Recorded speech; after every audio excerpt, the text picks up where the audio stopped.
Hi everyone, hope you are doing absolutely good. आप देख रहे हैं इंडियन बेसिक लॉ और मैं हूँ मिष्टी आपके साथ। और आज का हमारा टॉपिक है इनकम टैक्स। सबसे पहले जानते हैं इनकम टैक्स होता क्या है। इनकम टैक्स एक ऐसा टैक्स है जो एनुअल टैक्स में आता है, levied by the federal government and most state governments on individual और एक बिजनेसमैन के लिए। और ये ज़रूरी है कि जो फेडरल और स्टेट जो इनकम टैक्स है वो फिल करना by an individual or businessman also returns every year to determine whether they owe taxes or not. मतलब हम टैक्सेस में के अंतर्गत आते हैं या नहीं आते, ये भी पता लगता है जब हम फिल करते हैं federal and state income tax को। अब जानते हैं इनकम टैक्स को लॉ के according. It was enacted in 1961। The income tax act contains a total of 23 chapters and 298 sections according to the official website of the income tax department of India. इसमें कितने chapters होते हैं? 23 and कितने sections होते हैं? 298। Income tax act 1961 is an act to levy, administrative, collect and recover income tax in India. It came on to force from 1 April 1962। कब ये force हुआ था? 1 अप्रैल 1962। इसमें एक बहुत इंपॉर्टेंट फैक्टर है which is previous year. For income tax act 1961, previous year is defined as the financial year which immediately proceeds the assessment year. In case the source of income is new or the business setup is new, previous year for the entity will start from the date of setting up of the business or profession or from the date when the source of income of this new existence starts and ends in the said financial year. मतलब अगर कोई भी business शुरू हुआ है, कोई business शुरू हुआ है जुलाई से, तो उसका जो फाइनेंशियल ईयर एंड होगा, जैसे कि अगर अप्रैल में होगा तो वो जुलाई से अप्रैल तक का काउंट होगा जहाँ से उसकी जो इनकम है वो जनरेट होना शुरू हुई है। अब क्या क्या एक्सेप्शंस होते हैं प्रीवियस ईयर में, उसके बारे में जानते हैं। Income of a person who is leaving India for a long period of और परमानेंटली, या तो कोई बहुत लंबे टाइम के लिए इंडिया को छोड़ के जा रहा है फॉर मोर देन 4 और 5 ईयर्स, या फिर परमानेंटली जा रहा है। Income of a person who is trying to alienate his assets with an intention to avoid taxes. मतलब क्या होता है एलिनेट में? अगर किसी ने मैं प्रॉपर्टी की ओनर हूँ और सिर्फ टैक्स छिपाने के लिए मैंने अपनी प्रॉपर्टी किसी और के नाम कर दी, जस्ट टू हाइड जो टैक्सेस होते हैं उसके लिए, वो भी इसके एक्सेप्शन में आता है। Once again I repeat, income of a person who is trying to alienate his asset with an intention to avoid taxes. मतलब transfer of ownership of one person to another person और a group, मतलब किसी group में भी send कर सकते हैं अगर उनकी प्रॉपर्टी ज़्यादा है तो। Income of a discontinued business, income of non resident shipping companies who don't have any representative in India. ऐसी बहुत सारी कंपनीज है, शिपिंग कंपनीज हैं जिनका इंडिया में कोई भी ऑफिस नहीं है, इंडिया में कुछ भी नहीं है, उनको नहीं फिल करना।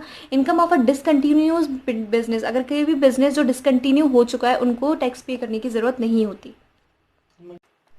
टाइप्स ऑफ टैक्सेस, कौन कौन से टाइप होते हैं टैक्सेस के? Income tax hold it's importance for its the money which tends to support the running of our government. It is one of the major source of the revenue for the government and thus is inevitable not to impose it on the income earned or utilized in the country.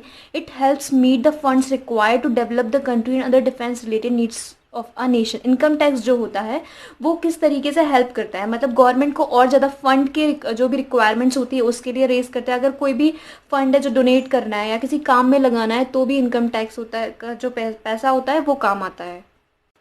There are basically two kinds of taxes. One is direct and another is indirect tax. Let's talk about direct tax. Direct tax होता क्या है? Is tax that is paid by an individual or any other person on the basis of his income. जिसकी जो भी income होगी उसके according वो जो tax pay किया जाता है, that is known as direct tax. It is a form of tax that is directly paid by the person to the government. That is the liability to pay the tax and the burden of tax falls on the same person. और जो indirect taxes are those type of tax where the person depositing the tax with government with the person actually have been burdened by the tax are different. Generally these taxes are included in the prices of the goods or services which are provided to the people and thus जो भी taxes होते हैं deposit by the person collecting the same from the customers. GST is one of the most popular type of indirect tax. अभी जैसे कि GST जो recent time पर आया हुआ है, हम जीएसटी कितनी सारी चीज़ों में पे करते हैं। अगर हम कोई सामान खरीदते हैं, कोई भी अगर हम घर का सामान खरीदते हैं, अगर हम होटल में जाते हैं, अगर हम ट्रैवल करते हैं, तो हम ये जो टैक्स पे करते हैं विच इज़ इनडायरेक्ट टैक्स। इसके बहुत सारे और भी टाइप्स हैं। अगर हमने कोई भी चीज़ को परचेज़ किया है, अगर कोई भी चीज़ है, अगर हम होटल गए हैं तो उसमें जो टैक्सेस लगता है जैसे कि हम बात कर रहे थे होटल रूम्स की, तो जो GST council of India is impose 28% GST on hotel rooms tariff over ₹7500 and 18% tax on rooms with tariff between 2500 to 7500। मतलब डिफरेंट इसके टैक्सेस है। और भी हम कहीं पर भी जाते हैं, हम मॉल में किसी शॉप पर से कोई चीज़ भी हमने परचेस की है जिसमें हम टैक्स पे करते हैं, वो इनडायरेक्ट टैक्स होता है। डायरेक्ट टैक्स क्या होता है? अगर हमें कोई सैलरी मिल रही है, अगर हम कोई बिजनेस कर रहे हैं और उसमें जो अलग से टैक्स पे करते हैं विच इज़ लाइक 5%, 18%, 28%, 40%, और अगर पेट्रोल के लिए वो डिफरेंट टैक्स होता है, वो होता है डायरेक्ट टैक्स और इनडायरेक्ट टैक्स। एसएससी होते कौन है? डेफिनेशन में पढ़ते हैं। As per income tax act 1961 section 2 sub clause 7 an assessee is a person who is liable to pay the taxes under any provision of income tax act 1961. SSC can also be a person with respect of whom any proceedings have been initiated or whose income has been assessed under the income tax act 1961. SSC is any person who is deemed SSC under any of the provision of this act or any SSC in default under any provision of this act.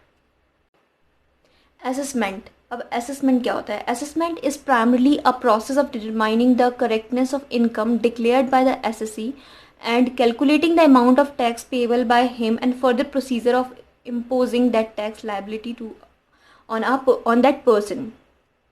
Basically जो assessment होता है वो एक calculation होता है कि पता मतलब जो भी इनकम होती है उसको करेक्ट फॉर्म में डिक्लेयर करना। असेसमेंट ईयर क्या होता है? Assessment year is the 12 months period commencing on 1 April till 31 March of the next year. It is the year in which the income of previous year is assessed. इतने time में 1 April से लेकर 31 मार्च कोई भी year का पता लगता है कि कितना इसमें मतलब कितना हमें टैक्स पे करना है। ये पर्टिकुलर टाइम पीरियड होता है 1 साल का।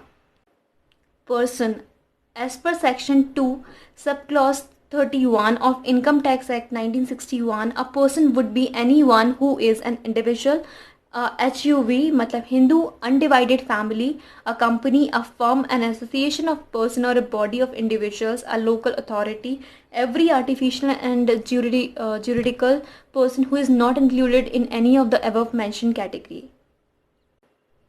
Income. The definition of income as per section 2 sub clause 24 is inclusive but not exhaustive of below mention items. कौन कौन से आइटम्स के लिए एग्जॉस्टिक नहीं होती? An illegal income arising to the SSC, an income that is received at irregular intervals. अगर कभी कभी एक्स्ट्रा एकदम से बोनस मिल जाए या फिर एक्स्ट्रा आपको फ़ायदा हो जाए, उसमें नहीं लगता। Any taxable income that have been received from a source outside India, any benefit that can be measured in money, any subsidy or relief or reimbursement gift the value of which exceeds INR Indian rupee 50,000 without any consideration by an individual or HUV. Any prize, अगर हम कोई भी price आपको gift मिली, अगर आपने कोई भी खेल को जीता है तो वो नहीं होगी टैक्स पे ही। Casual income like winning from lotteries और horse race, gambling etcetera. Thank you so much.